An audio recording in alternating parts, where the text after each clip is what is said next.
Dia mengatakan, ayo, kasih itu bukan hanya sekedar kata-kata. Kasih itu bukan hanya sekedar di mulut. Kasih itu bukan hanya diaplikasikan pada saat engkau ada di gereja.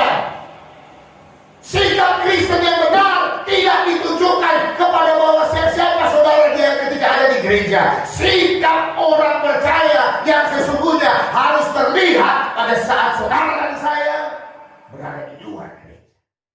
Terima kasih Bapak. Ini kami semuanya, kami percaya pengurapanmu sudah turun ke atas setiap kami, dan kami siap untuk menyambut kebenaran firman di dalam nama Putramu yang kudus, Yesus Kristus, Tuhan dan Juru Selamat kami yang hidup. Haleluya. Amin. Silakan duduk kembali Bapak Ibu yang terkasih. Shalom bagi kita semuanya. Di nama Tuhan, saya sangat bersuka cita sekali hari ini.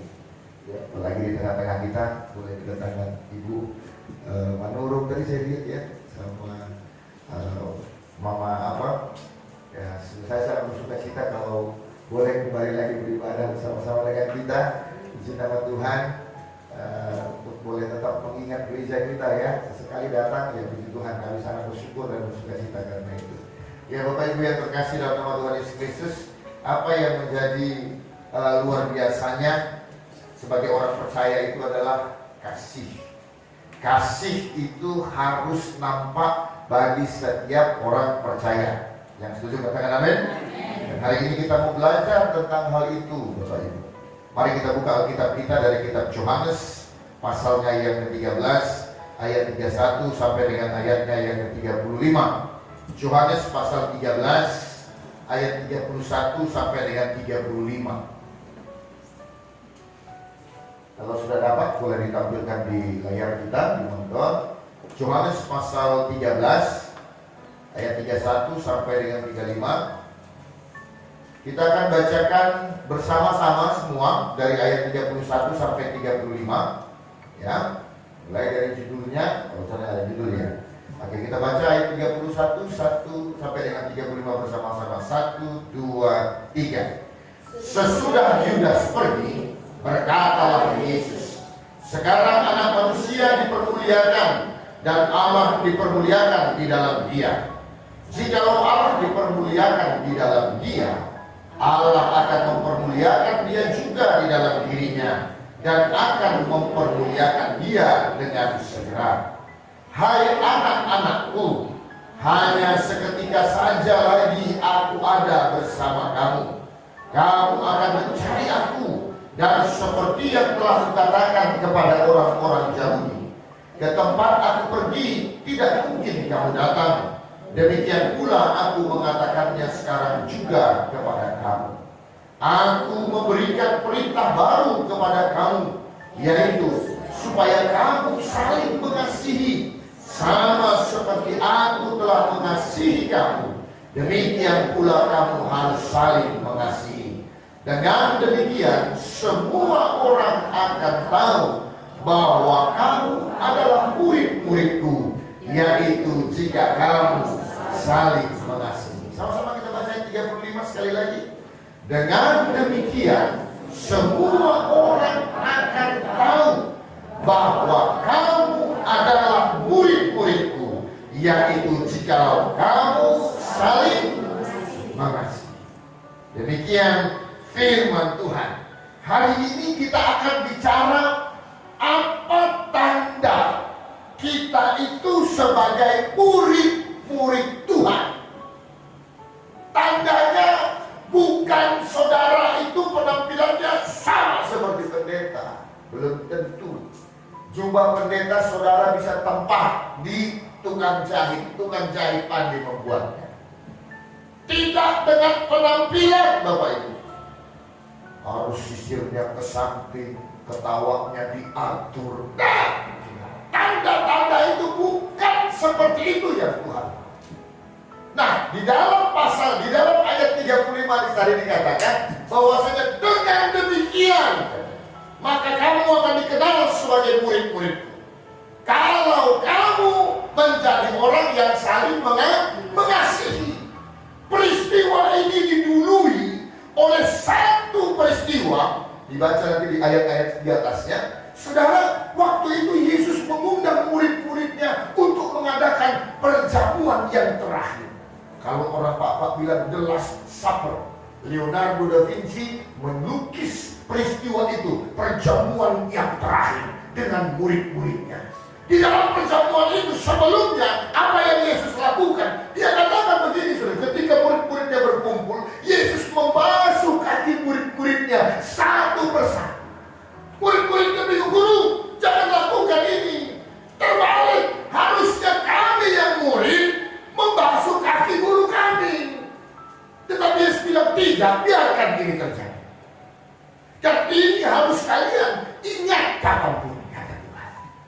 Lalu kemudian setelah itu mereka mengadakan perjamuan yang terakhir. Di perjamuan terakhir dalam percakapannya, Tuhan Yesus katakan, sebentar lagi aku tidak akan bersama-sama dengan kamu. Di antaramu ini ada yang akan menjual aku, akan ada yang mengkhianati aku. Lalu murid-muridnya bilang, siapa guru? Siapa orangnya? Ada di antaramu. Yesus sudah menunjuk kepada Judas. Nah saudara, lalu kemudian tetapi Judas tidak mau dan tetap mengeraskan hatinya untuk tetap mengkhianati Tuhan. Lalu pasal 31 itu dimulai bahwasanya Yesus, setelah Judas pergi, Yesus mengingatkan, ingat ini baiknya, kata Tuhan, engkau harus hidup saling mengasihi. Perintah baru ini harus kau ingat. Hendaklah kamu mengasihi satu dengan yang lain, sama seperti aku mengasihi kamu. Ini perintah baru.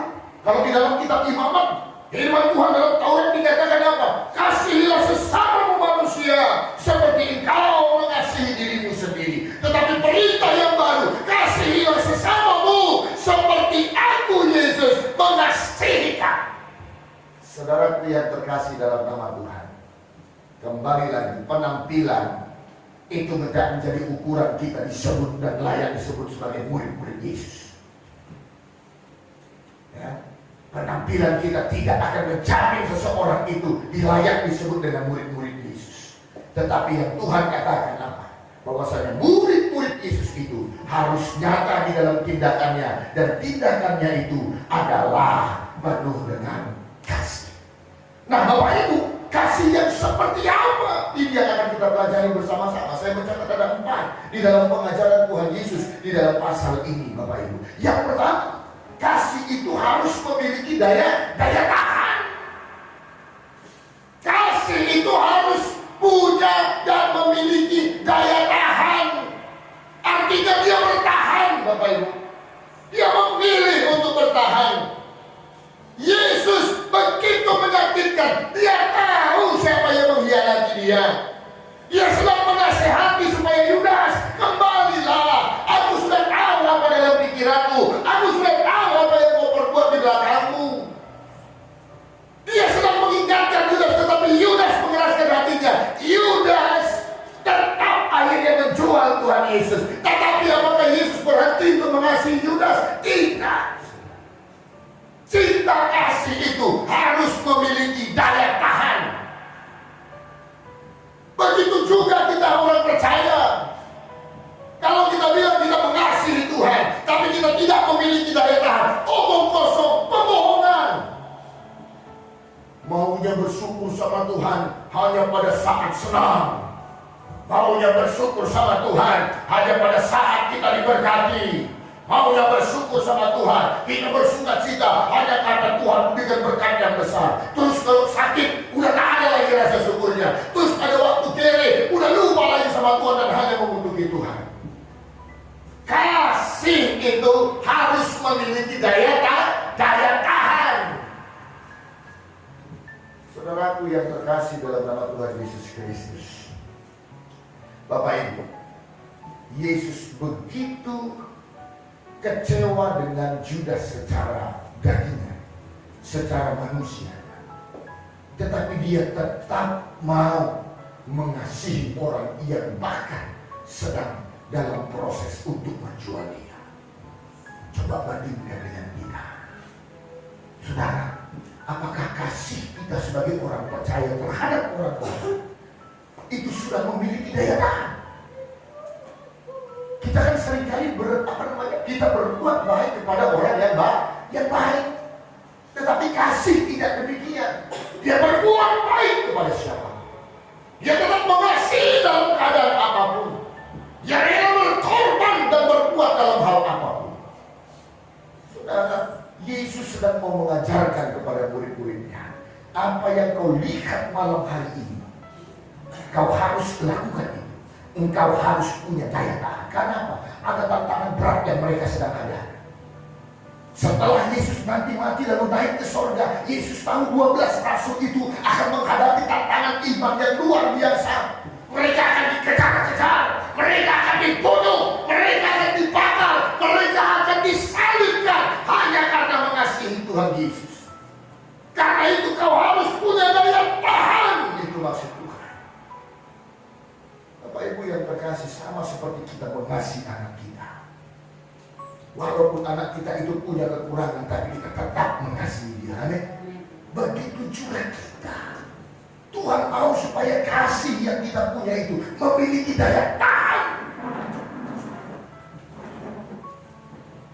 Jangan hanya karena berkat saja baru ingat Tuhan, mau yang enak saja baru kita mengikut Tuhan, tapi giliran yang nggak baik kita seringkali Saudara, di dalam kitab Hosea ada seorang nabi bahkan yang diperintahkan oleh Tuhan untuk menikahi seorang pelacur. Seorang nabi diperintahkan Tuhan untuk menikahi pelacur. Ini yang beruntung sebenarnya siapa? Kalau dalam hal seperti ini, kali-kali seorang pendeta menikahi pelacur. Siapa yang beruntung ini? Yang diangkat derajatnya siapa? Pelacurnya. Kan gitu. Nah, orang kalau sudah diangkat demikian derajatnya, harusnya berterima kasih, tahu diri. Betul? Kan gitu ya. Terima kasih, walaupun dia apa, tapi gak dianggapnya aku hidup. Tapi apa yang dilakukan oleh istri Hosea, namanya si Gomer? Ternyata itu dia tetap melakukan hal itu juga kepada laki-laki yang lain. Dia tetap melacurkan dirinya. Tapi Tuhan mencegah Hosea, jangan menceraikan dia. Ternyata itu adalah lambang. Tuhan lakukan itu kepada Hosea. Dia mau bilang, seperti inilah yang dilakukan umatku terhadap aku, katanya. Aku mengangkatnya menjadi umatku, tetapi dia tetap melacurkan diri kepada bangsa-bangsa lain, kata Tuhan. Saudaraku, ini yang menjadi pelajaran buat kita. Sadarilah kehidupan kita, Tuhan sudah mengasihi kita. Karena itu jangan biarkan hatimu terbelah untuk lebih mengasihi yang lain daripada Tuhanmu. Kasih itu harus punya daya tahan. Daya tahan untuk menghadapi godaan apapun yang bisa membuat engkau memalingkan muka. Saudaraku yang terkasih dalam nama Tuhan Yesus, Tuhan Yesus katakan kepada 12 murid itu, karena dia tahu, kalau kamu punya kasih yang tidak ada daya tahannya, maka dalam menghadapi tantangan ke depannya nanti sebagai rasul, kau pasti akan habis. Dan puji Tuhan, 12 rasul, 11 rasul ini akhirnya menjadi orang-orang yang membawakan Injil dengan luar biasa sehingga seluruh dunia boleh mengenal kasih Kristus. Dan kemudian saudara, hal yang kedua yang Tuhan Yesus mau katakan dalam ayat 34. Ia berkata, ayat 34 boleh tampilkan? Ya. Aku memberikan perintah baru kepada kamu, yaitu supaya kamu saling mengasihi sama seperti aku telah mengasihi kamu, demikian pula kamu harus saling mengasihi. Saudara, ketika Tuhan katakan ini, dia mau bilang begini, hey, kasih itu tidak hanya teori, harus berupa praktek. Harus nampak di dalam tindakannya. Jangan kita katakan, oh aku mengasihi, tetapi tidak terlihat dari perbuatan kita. Tuhan mau katakan saudara, kasih itu bukan hanya teori, tetapi kasih itu harus dipraktekkan. Tuhan Yesus bilang begini, ini perintah baru. Hendaklah kamu saling mengasihi sama seperti aku mengasihi kamu. Tuhan Yesus susah ngomong nggak? Tidak. Saya katakan sebelum kejadian ini, Tuhan Yesus mempraktekkan. Dia yang membasuh kaki murid-muridnya. Dia basuh kaki murid-muridnya. Dia bersihkan kaki murid-muridnya. Dia merendahkan dirinya di hadapan murid-muridnya. Apakah Tuhan Yesus tidak tahu bahwasanya nanti ketika dia ditangkap, ketika dia diinterogasi, Petrus akan menjadi orang yang menyangkal dia? Apakah Yesus tidak tahu? Yesus tahu. Apakah dia tidak tahu Yudas yang menjual dia dengan 30 keping perak? Yesus tahu. Apakah dia tahu bahwasanya murid-murid yang dilapnya kakinya, yang dibasuhnya kakinya ini adalah orang-orang yang akan meninggalkan dia pada saat dia ditangkap? Yesus tahu. Tetapi Yesus tetap melakukan hal itu. Sebab Yesus tidak mau kasih itu tidak hanya teori, tetapi dipraktekkan. Coba kita yang jadi Tuhan Yesus. Ya, kita bayangkan dulu diri kita. Kita tahu besok misalnya Pak Diaden Praenani dalam gereja, ya kan? Wah, dia tahu besok si Leo pasti mau kibuskan aku sama polisi, ada narkoba padahal nggak ada, kira-kira gitu kan? Pak Praenani kan? Kira-kira hari ini ketika di gereja apakah dia kata, oh Leo apa kabar, puji Tuhan Leo? Mungkin kita kau yang akan mengkhianati. Kita akan marah kepada orang. Tetapi Tuhan Yesus tidak lakukan itu. Dia mengatakan, ayo, kasih itu bukan hanya sekedar kata-kata. Kasih itu bukan hanya sekedar di mulut. Kasih itu bukan hanya diaplikasikan pada saat engkau ada di gereja. Sikap Kristen yang benar tidak ditunjukkan kepada bahwa siapa saudara dia ketika ada di gereja. Sikap orang percaya yang sesungguhnya harus terlihat pada saat saudara dan saya berada di luar gereja. Kalau di dalam gereja nggak ada yang baik. Semua bilang shalom. Amin. Betul kan Bapak Ibu? Tapi coba di rumah. Ketika di gereja semua berdoa. Mari kita tundukkan kepala kita berdoa. Tapi ketika di rumah, ketika di luar gereja, ketika di gereja kita bernyanyi-nyanyi memuji-muji nama Tuhan. Ketika di rumah,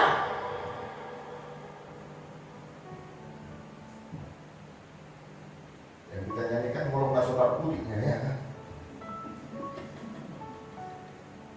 Yang kita nyanyikan Shirley.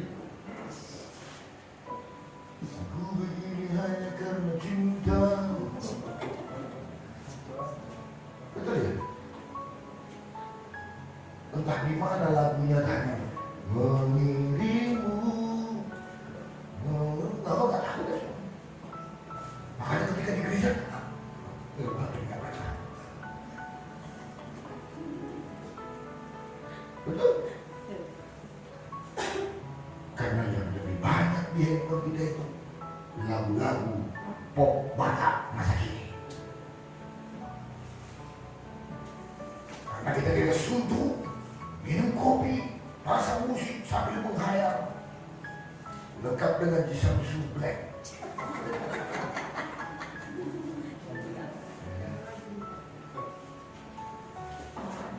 Kita menikmati alunan-alunan. Ketika menonton TV yang ditengok goyang dangdut apa macam segala. Kasih itu tidak hanya di mulut, tapi harus kita praktekkan. Kasih itu tidak hanya teori. Kita katakan kita mengasihi Tuhan. Kita katakan kita mengasihi keluarga kita. Kita katakan kita mengasihi pasangan kita. Apakah sudah nyata di dalam perbuatan kita, nyata di dalam tindakan kita? Sama seperti anak-anak muda. Kalau udah hari ibu, semua kronologi di Facebook semua Mom. I love you, Mom. I love you. You are the best. For 21 years you are. Macam lah segala ya kan. Disuruh mamanya cuci piring aja melawan. Saudara yang terkasih dalam nama Tuhan Yesus, saya mau semua jemaat gereja baptis, kita semua yang hadir hari ini, kita menjadi Kristen bukan hanya pada satu gereja. Amin. Kita menjadi murid-murid Tuhan pada saat kita ada di luar gereja. Haleluya. Menjadi suami yang mengasihi, menjadi seorang ayah yang mengasihi, menjadi seorang istri yang mengasihi, menjadi keluarga yang mau mengasihi. Lalu kemudian saudara, apa yang diajarkan Tuhan Yesus Kristus ini? Di dalam perintah ini dikatakan Tuhan, standarnya itu nggak jauh-jauh. Standarnya apa? Standar mengasihi itu adalah lihat kepadaku. Pak, capek kali aku apa? Enggak juga, Pak. Udah mulai hari aku baik terus.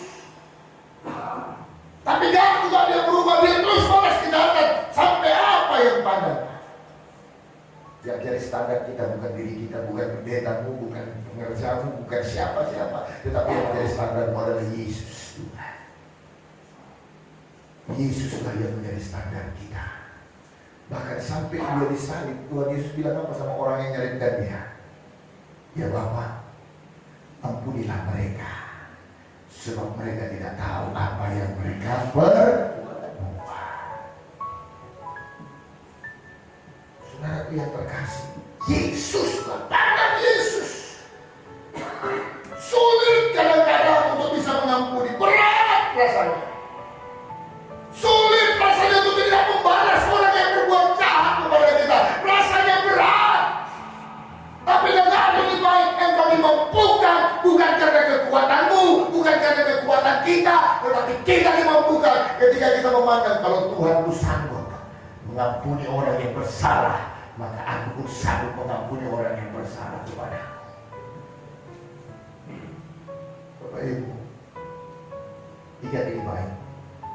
Dimanapun kita hidup, jangan harap orang pasti 100% suka sama kita. Gak ada.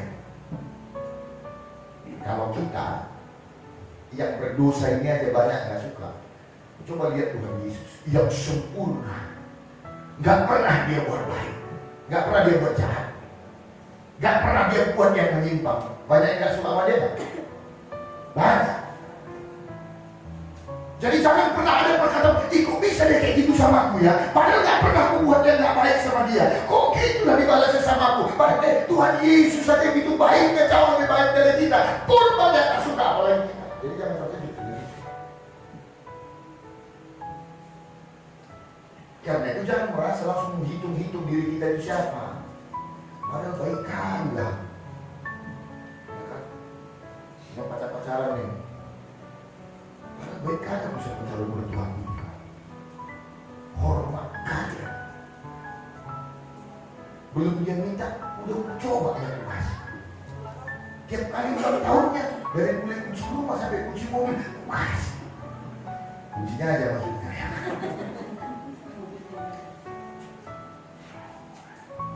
Terus kemudian mulai mau bangkit-bangkit, aku kurang apa, aku kurang ini, aku kurang apa.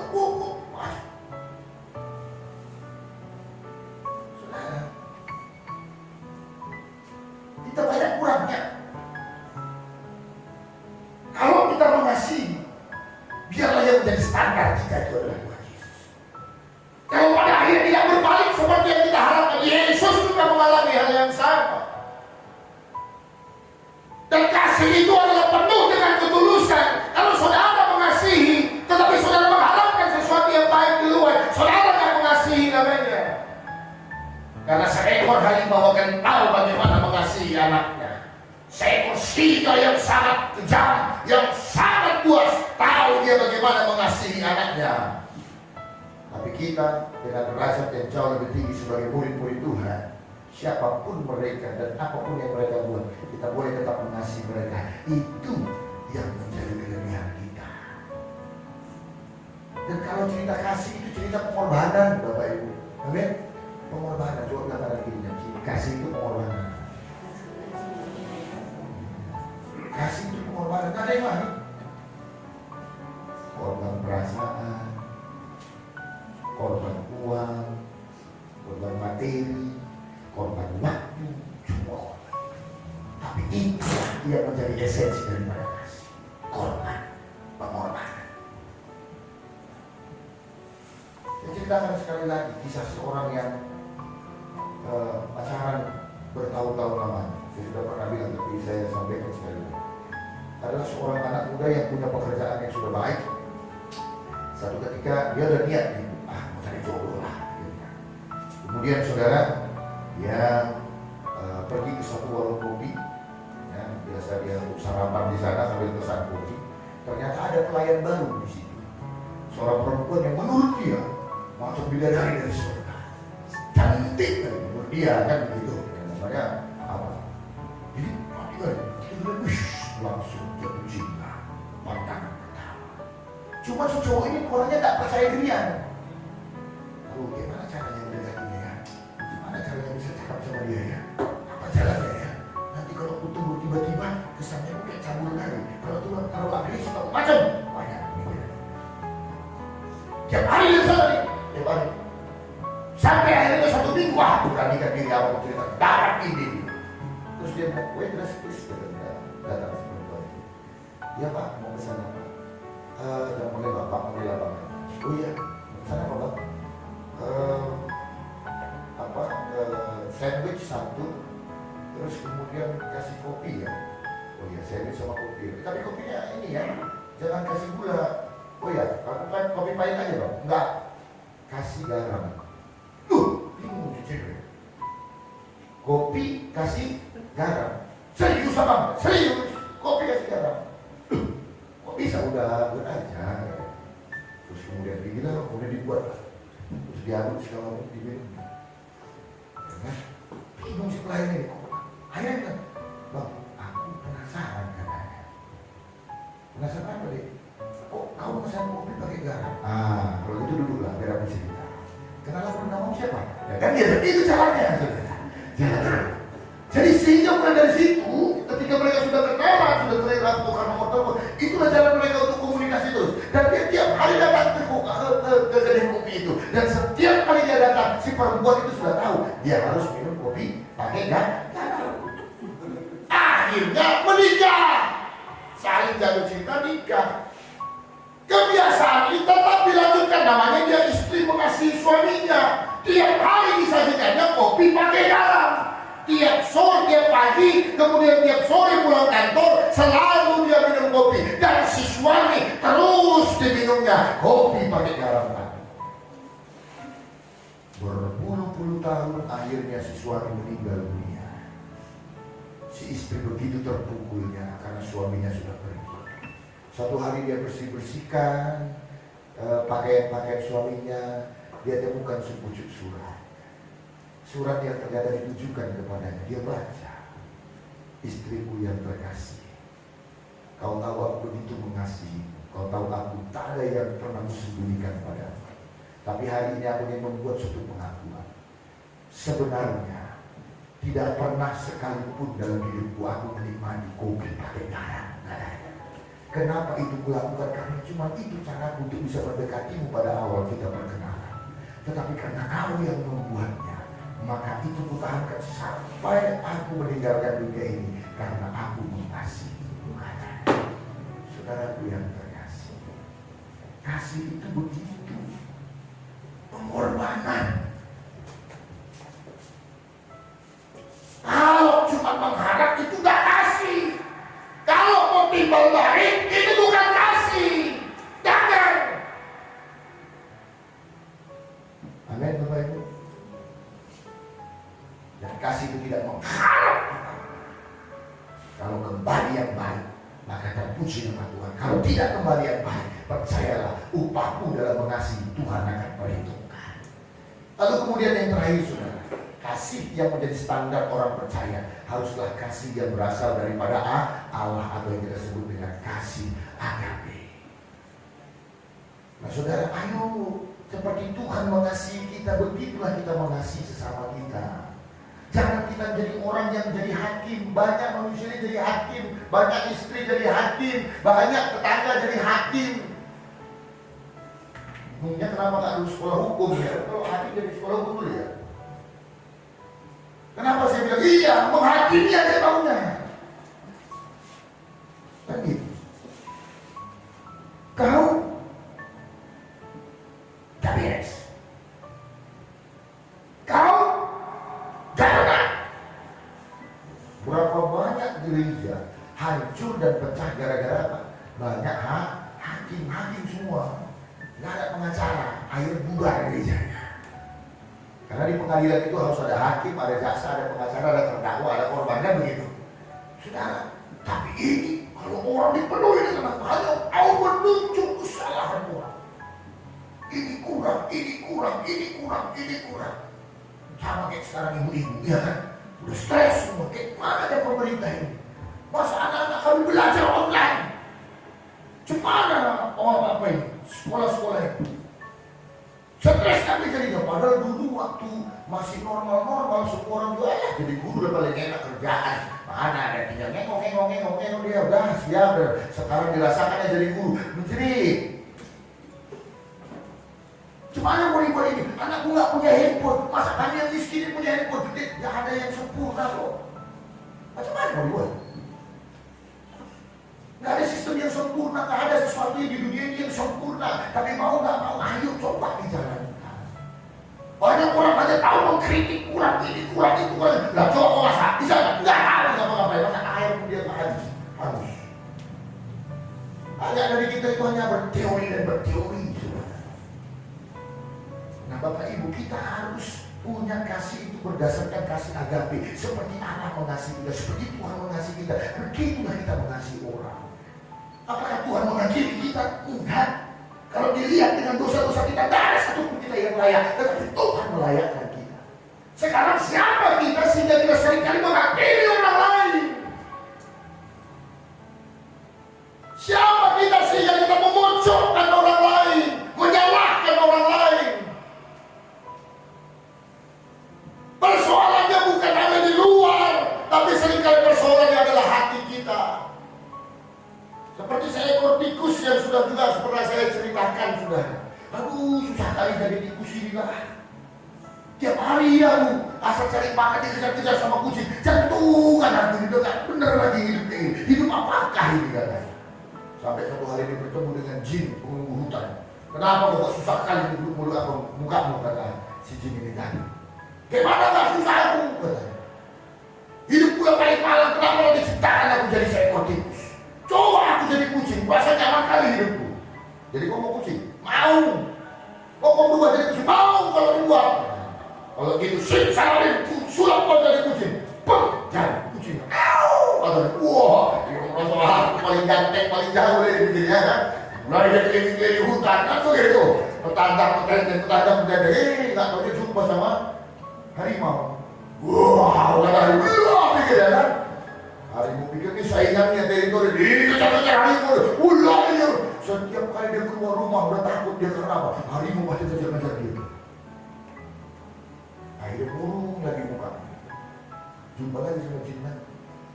Mana itu mulai enak kan? Tapi aku tengok sama aja muka, mungkin tua aja aku lihat. Kenapa kok susah? Coba nggak susah? Ternyata jadi kucing kupikir enak. Kejajaran lebih hebat lagi rupanya. Jadi coba aku jadi harimau. Pasti zaman kali itu udah suka cinta kali aku pasti. Jadi kamu jadi harimau mau? Ya udah kalau kayak gitu. Jadi harimau sip salah nih. Jadi harimau. Wah, suaranya meraung-raung. Sampai dia melewati batas perbatasan dari kelompok gajah. Datang gajah ketika ada harimau. Wah, gue kejar-kejar kayak ini dia. Lari dia setengah dua lu. Akhirnya berusaha juga hati. Ternyata enggak enak jadi harimau. Enak jadi gajah nih. Dia paling besar bintang ini dia. Jadi cuma aku mau jadi gajah. Mau aku jadi gajah yang paling panjang gitu. Oke lah. Simsalabim lebih abrak ada berbar jadi gajah dia. Wah, dia teriak berubah. Datang manusia pembunuh ya kan. Wah, ditembak. Dia tahu dia gajah lagi. Aku kan karena mau diambil gadingnya. Terus berapa enaknya rupanya? Apa jadi gajah ini? Datang kata gini, aduh, kalau kau, hati kau memang hati tikus, mau jadi apa pun kau tetap mau tikus kata. Baliklah kau tikus.